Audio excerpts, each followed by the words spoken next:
الله أكبر الله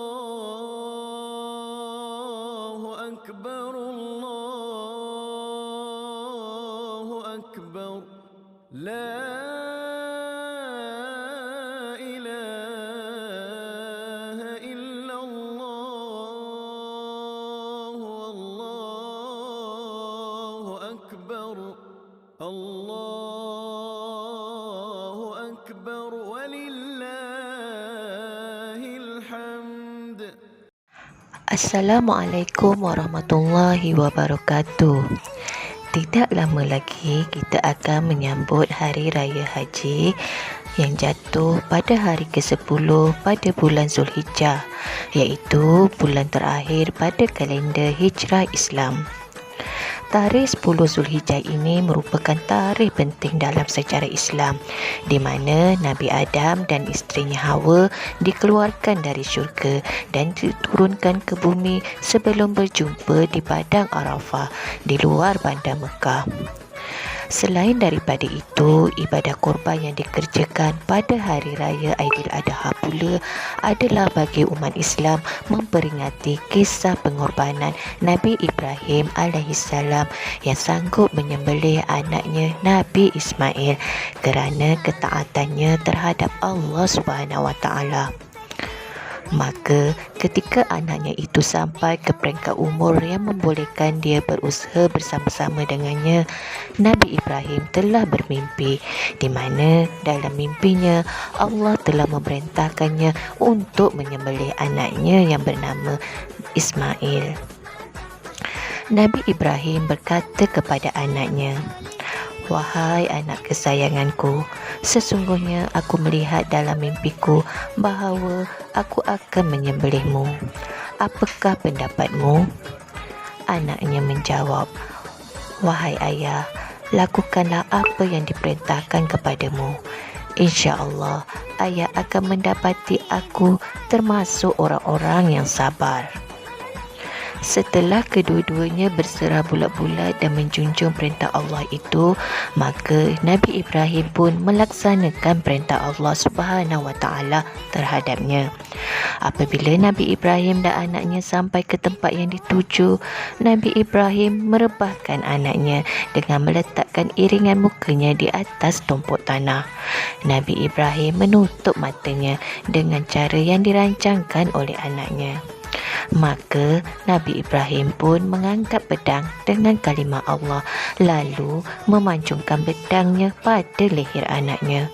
Maka terperciklah darah mengenai badan Nabi Ibrahim.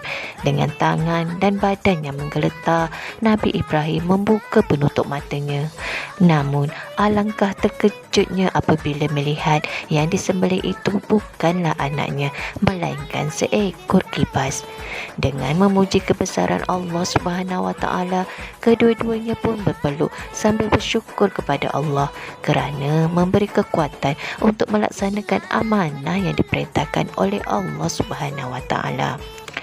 Rentetan dari peristiwa ini, setiap tahun ketika perayaan Aidiladha, maka umat Islam menyembelih binatang-binatang korban lalu mengagihkan kepada golongan yang kurang bernasib baik.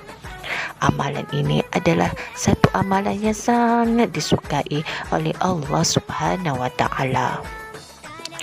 Untuk lebih lanjut, mari kita ikuti kisah cerita Nabi Ibrahim, seorang hero, bersama Alif dan Sofia.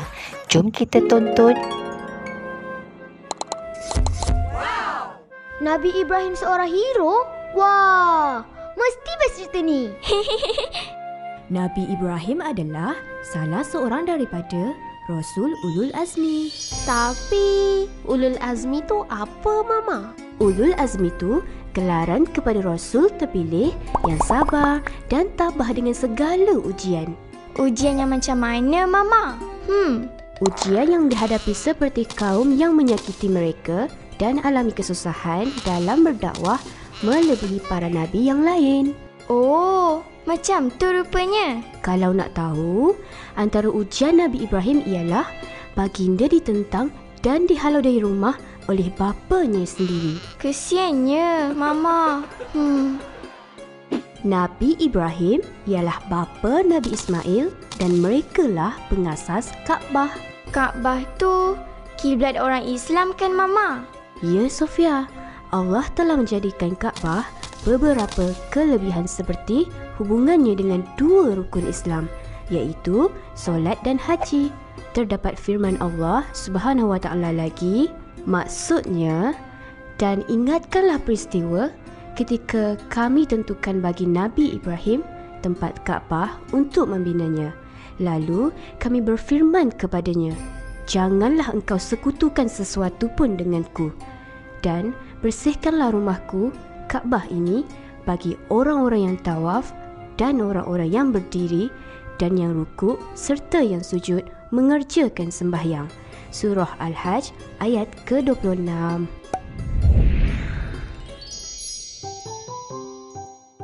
Kalau Alif dan Sofia nak tahu, Allah perintahkan Nabi Ibrahim untuk mengorbankan anaknya Nabi Ismail. Alif dan Sofia tahu tak? Alif tahu. Ish, ada-ada je Alif ni. Allah nak uji ketaatan Nabi Ibrahim dan Nabi Ibrahim menuruti perintah Allah itu. Peristiwa ini ada kaitan dengan ibadah korban. Macam mana tu? Perintah Allah melalui mimpi kepada Nabi Ibrahim untuk menyembelih anaknya Nabi Ismail digantikan dengan menyembelih seekor kipas. Tak fokus Sofia jangan cakap Alif. Sofia pun sama. Maaf Mama. Awesome. Murid-murid yang dirahmati Allah, terdapat banyak hikmah di sebalik pensyariatan ibadah korban ini. Antaranya ialah sebagai tanda ketaatan seorang hamba kepada Allah Subhanahu Wa Taala. Ibadah korban ini mengingatkan kita kepada peristiwa pengorbanan Nabi Ibrahim alaihissalam bersama Nabi Ismail alaihissalam. Seterusnya, ianya dapat memupuk sikap prihatin terhadap masyarakat. Ini jelas melalui pengagihan daging-daging korban kepada yang berhak menerimanya, khususnya kepada fakir miskin dan orang yang sangat memerlukan. Ketika peristiwa pengorbanan Nabi Ibrahim dan Nabi Ismail ini dapat mengasuh dan mendidik diri untuk bersikap sabar terhadap apa jua ujian yang diberikan oleh Allah Subhanahu Wa Taala. Selain itu, ia juga dapat mengikis sifat tamak dan mewujudkan sikap murah hati untuk membelanjakan harta ke jalan Allah Subhanahu Wa Taala. Semoga ibadah korban dan amal kebajikan yang kita lakukan atas dasar keikhlasan dan ketakwaan kepada Allah Subhanahu Wa Taala diterima dan mendapat ganjaran pahala yang berlipat ganda. Amin amin ya rabbal alamin.